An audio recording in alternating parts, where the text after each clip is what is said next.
오늘은 세계적인 경제학자 누리엘 루비니가 집필한 초거대 위협 메가 스레츠에서 두 번째 위기 민간 및 공공부문 정책의 실패를 깊이 있게 살펴보겠습니다. 경제의 뿌리 깊은 문제들이 어떻게 우리의 현실을 압박하고 있는지, 왜 정책이 위기의 해법이 되지 못하는지 지금부터 차분하고 입체적으로 풀어드립니다. 루비니는 이 책에서 전 세계가 직면한 10가지 거대한 위협을 정의하며 그 중에서도 부채 문제와 정책 대응의 실패를 두 번째 위기로 지적합니다. 전 세계의 부채 규모는 이미 역사적으로 전례 없는 수준에 다다랐습니다.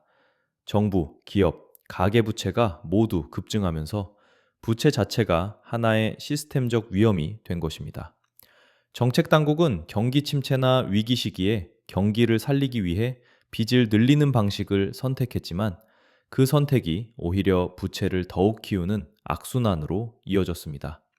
이렇듯 정책이 위기를 막는 데 실패하고 오히려 확장시킨다는 아이러니가 이 장의 핵심 테마입니다.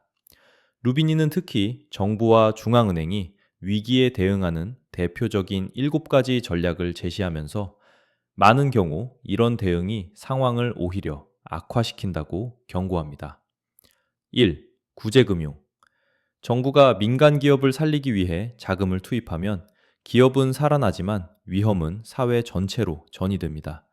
그 결과 기업은 성공의 이익을 누리지만 손실은 공공이 떠안게 되는 도덕적 해이가 발생합니다. 2. 긴축 정책. 부채를 줄이기 위해 정부가 지출을 축소하면 단기적으로는 재정 건전성이 강화되는 듯 보이지만 성장과 일자리, 복지 등 장기적 경제 회복력은 약해집니다. 그 결과 경기는 더 침체되고 사회적 불안은 커집니다. 3. 채무 불이행 국가나 기업이 빚을 갚지 못할 때 절차적 정리가 이루어지면 일시적으로는 부담은 줄어들지만 시장은 극심한 혼란을 겪게 됩니다. 글로벌 금융시장은 서로 연결되어 있어 하나의 불이 꺼져도 폭발적 여파가 일어납니다. 4. 통화 팽창. 정부가 부채를 줄이기 위해 돈을 찍어내면 그 자체로는 부채의 실질 가치가 떨어지지만 화폐 가치가 하락하고 인플레이션 압력이 커지는 부작용이 생깁니다. 5. 부유세. 부의 불평등을 줄이기 위해 부자에게 세금을 부과하면 자본은 과세가 낮은 곳으로 빠져나가고 실질적인 세수 증대 효과는 미미할 수 있다는 위험이 있습니다. 6. 노동세. 근로자에게 과도한 세금을 매기면 노동 의욕이 줄어들고 경제 전반의 생산성 및 성장 잠재력은 떨어질 수 있습니다. 7. MMT 혹은 쉬운 돈.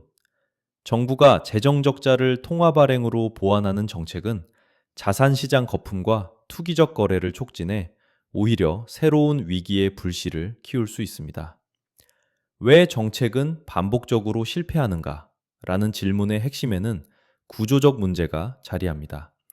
루비니는 위기 상황에서 정책이 단기적 효과에만 집중하면서 장기적 위험을 간과한다고 지적합니다. 실제로 정부와 중앙은행은 지금 당장은 실업률을 막고 경기 침체를 피해야 한다는 긴급한 목표를 우선시합니다. 그렇지만 이런 단기 해결책은 장기적 부채 증가와 자산 가격 과열, 구조적 불평등 심화를 초래합니다. 즉, 정책이 일시적 안정을 주었지만 미래의 위기를 기획한 셈입니다. 루비니는 부채 문제를 해결하는 데 있어 민간과 공공부문의 불일치를 지적합니다. 민간 부문은 이익과 성장을 추구하는 반면 공공부문은 생존과 안정성을 추구합니다. 하지만 이 둘의 가치가 충돌하면서 정책 방향은 더 많은 빚을 질 것인가 아니면 더 큰 위험을 감수할 것인가 라는 거대한 딜레마에 빠지게 됩니다. 그 결과 부채 구조는 더욱 꼬였고 세계 경제는 그 어느 때보다 정책의 선택지 자체가 제한된 상황에 놓였습니다. 루비니는 이 장을 통해 정책 실패가 가져온 충격적 결과를 경고합니다. 부채는 늘어났고 정책 효과는 점점 약해졌으며 대안은 갈수록 찾기 어려워졌습니다. 그는 단언합니다. 부채 위기를 완전히 벗어날 방법은 없다. 우리가 당장의 해결책을 찾지 못하는 것이 아니라 근본적으로 해결책이 존재하지 않는 구조적 문제를 안고 있다는 것입니다. 그리고 이런 구조적 실패는 부채뿐 아니라 세계 경제의 성장 잠재력을 약화시키고 금융시장을 더욱 취약하게 만듭니다. 그 결과 미래의 위기는 지금보다 훨씬 더 위험하고 복잡한 형태로 다가올 수 있습니다. 위기는 단지 하나의 사건이 아니라 연속된 선택과 오판의 누적이라는 점을 명심할 필요가 있습니다. 감사합니다.